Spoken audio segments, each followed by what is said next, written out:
So even though I'm kind of late to all of this and covering everything about what's going on, I guess I still will actually cover the Guilty Gear Strive beta that just came out about a week ago. Again, too really late. I've been actually sick for an entire week. Is that my full excuse? No, but definitely hindered me actually making this video. As I said on one of my previous streams, a fucking migraine does not make life simple. Regardless, here we go. So this will not be the same as a video game review that I hope to do when the game actually does come out. I will be treating this as I'm just reviewing the beta and only the beta itself. Meaning, some things that might be improved in the later game, or that's basically just a given that will be improved. Some that will be improved later into the game that's almost a near guarantee, like Nagaru and fucking Chip. Just Chip. And fucking Chip. That being said, I'm also not going to be given an actual number review because I don't really think that's fair. This is a beta! A beta is meant to be a freaking broken mess. They want to see if there's any problems, any bugs, any imbalances, any animation issues, any texture problems, any lobby problems. I'll cover all that later. So I don't think it's a very fair thing to actually just give a review for it. Or a numbered review for it. What was my impression of the beta? I fucking loved it. It was phenomenal. It did take a long time to actually get into the beta, which is, again too, like I said, obviously going to happen, but I was not an influencer for this. I did not pre-order the game. I waited for the general beta. And as everyone knows, there was a lot of issues, which was obviously something that's normally happened. Every beta normally does have some issues when everyone wants to try and download it once, even if they do stagger it. The beta itself was fantastic. The rollback netcode, which as they had said, it should work decently, worked perfectly, worked as intended. And that is extremely impressive, especially when you see that Sonic Fox and Goichi were playing against each other online, which is insanity when you figure out that Dragon Ball FighterZ had their World Championship, had to have different regions because they actually couldn't have a solid enough connection to play from Europe to Japan, US to Germany, US to Japan, US to blah blah. They could actually do that. So having those two legendary players, because I do love Goichi, I love Sonic Fox. They're one of my favorite competitors to actually watch play. So in beta, that is without a doubt, it's baffling. It's literally just baffling that this isn't even like the full release of the game and they're showing off like look at this. This is the beta. That's insanity. The netcode, like they said, is great. Well, people say, well, there was drops or technical issues. Obviously, that's going to happen. And if there's ever a place to have technical issues like this, the beta is definitely the place to frickin' have it happen. You don't want this to happen during the main game. You don't want this. You want this to happen during the beta. So, the netcode works good. So, what do I think about everything else? What do I think about the sound design? What do I think about the characters? What do I think about the animations? What do I think about the balance? What do I think about the overall tone and some of the creative decisions that they've taken? For quite a large part of the game, I thought a lot of the decisions were fantastic. I like the character roster. The thing I really like is that the roster is actually very diverse, although it is very small, and even when the full character roster does come out, the beta, which did something that's very uncommon for a beta, was let players play, no joke, probably about 80% of the characters. That's crazy. People know if you played the Mortal Kombat 11 beta, there was about 5 characters. You could choose Baraka, Scorpion, Cabal, blah, blah, blah, blah, blah. But the Guilty Gear Strive, there was 2 characters missing. And one of them, when the beta released, was not known. It was not that this character was known, oh, we don't get a tester. They revealed it as the beta was live, being obviously Ino. So, not getting to play only Anji Mino and Ino was crazy. That is phenomenal. Letting players get a chance to test out. And again, too, this is probably Arc System we're wanting players to actually find issues with the game. There's always imbalances when a game comes out, regardless of the game. McCree when Overwatch came out, Holly during her rework in League of Legends. There's always issues. Like, there's always going to be problems. Of course, with this, we do see some glaring issues with some characters that definitely are phenomenal and some that definitely do need work. And I will actually cover this too in another video. Again, I'm extremely fucking late, hate being sick. But regardless, the thing I do really like about the characters feel very distinct from one another. If you play fighters, you'll know that one of the greatest things about the game is that even though the characters are unique, when you play them, they play fairly close to each other. That being said, of course, each character is not the same. You cannot play freaking Dragon Ball Z Broly and have them play similarly to freaking someone along the lines of like Vegito. They're not the same. Although I fucking hate Vegito. God damn it, I despise that man. Or despise that fucking character. That being said, each character in Strive plays so differently. You cannot expect to play, say, someone along the lines of like Faust and have him hope to be close to someone like freaking like Potemkin or Nagoriyuki or even Giovanna. And I really like it. It actually feels a lot more fun to actually try out new characters. It doesn't just feel like, well, I'm just trying and hoping maybe there's going to be some things that this character has and this character isn't, or like, since this character is obviously played a lot more by higher ranked players, well, I'm just going to pick this character over this character. There's a lot less of that, and that's what I really like. I like the roster, and I like that all the characters are not just generic and yada yada. So, what do I actually think about the gameplay itself?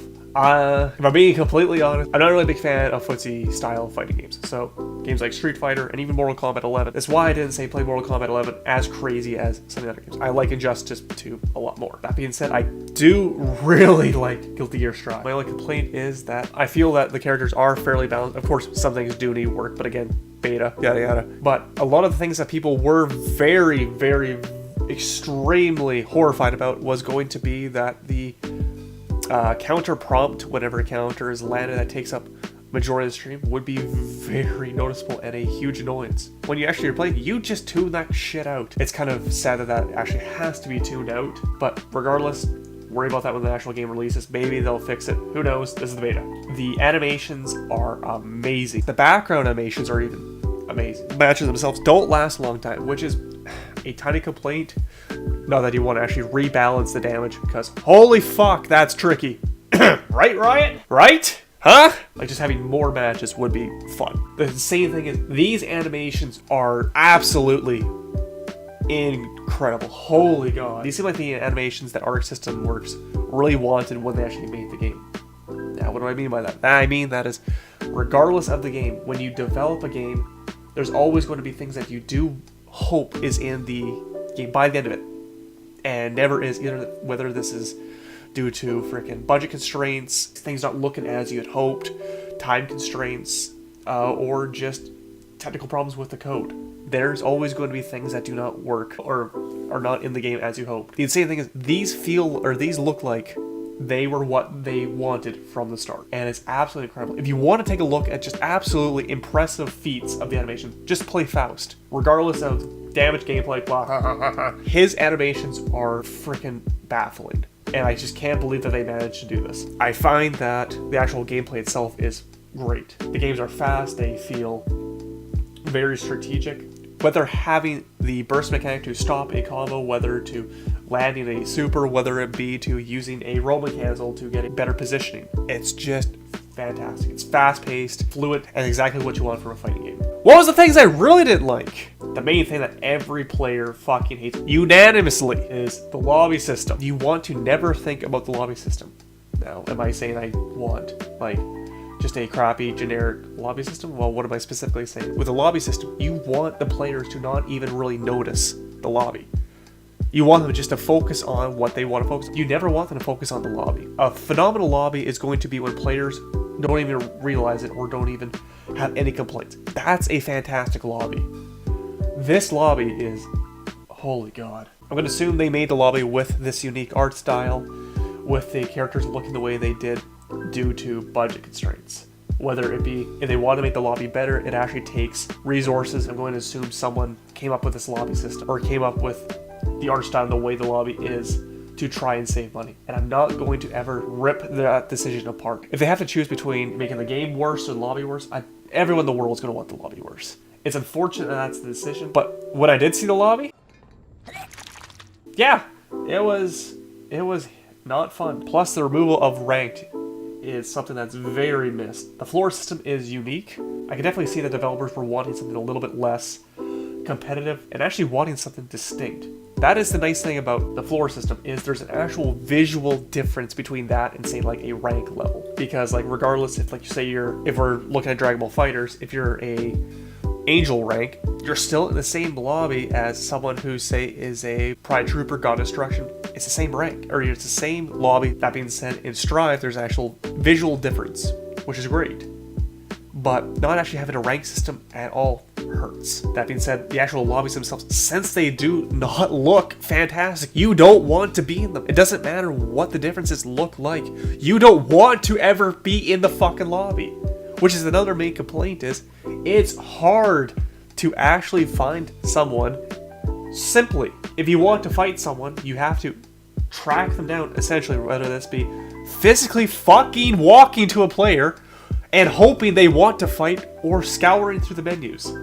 Now you can say like, well, you can just go in training mode and hope to just find an opponent while you're training. That's absolutely fine. But the fact is, you're avidly avoiding the lobby, which should be something you're not supposed to do. If there's something you are trying to not look at in a game, there's an issue. Rematching is insanely hard. Waiting to hopefully fight the player again and have things go right, it just is a pain in the ass. Longer to almost wait and get another match going than the actual entirety of a match, there's a problem. And then there's the fact that the lobbies are limited to 32 players each. Maybe this is to keep stability, I'm not too sure, but when Fighters actually has a 64 player lobby, and it takes a lot more work to find players in a lobby, it feels tedious.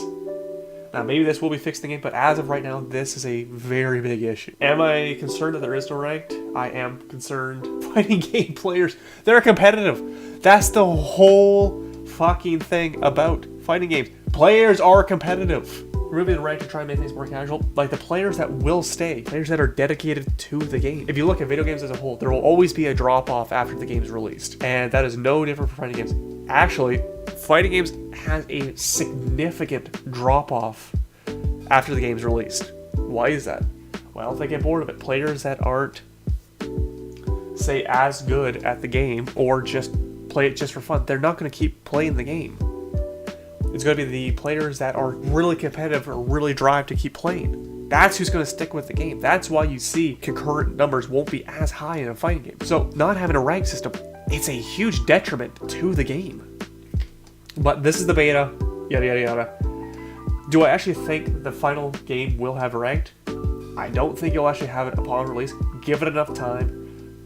I think we will see Strive eventually get a rank system. Maybe that is also intentional to hope that they will entice players to stay and then have a rank system that's not forced upon them. But as we're looking at the beta, it's very disheartening. But anyways. But I absolutely enjoyed the beta. I cannot wait for the game. When the game comes out, I'll definitely talk about the game more, hopefully. But I don't really want to keep going on and ripping apart a beta or going on tiny details, because this isn't the point of the beta. When the final game releases, I'll rip it apart, but it doesn't feel fair to rip apart the beta as is. That being said, that's enough about the beta, yada yada. So, with all that being said, I hope everyone enjoyed the beta, I hope it was fun. I'll still talk about the characters probably in another video in a few days or whatever. I'll hopefully be posting gameplay of Fighters on this channel. You can follow me on Twitch, that's phenomenal, it's fantastic, who cares, yada yada. I also have Twitter, I barely post anything, unless literally fucking Mr. Beast is like retweet to get a chance to win, because seriously, I have a chance to win, I have a chance to win money, so I can actually afford a vehicle. That's my impressions of the beta. Normally, YouTubers have some sort of outro. Just remember, Dream cheated.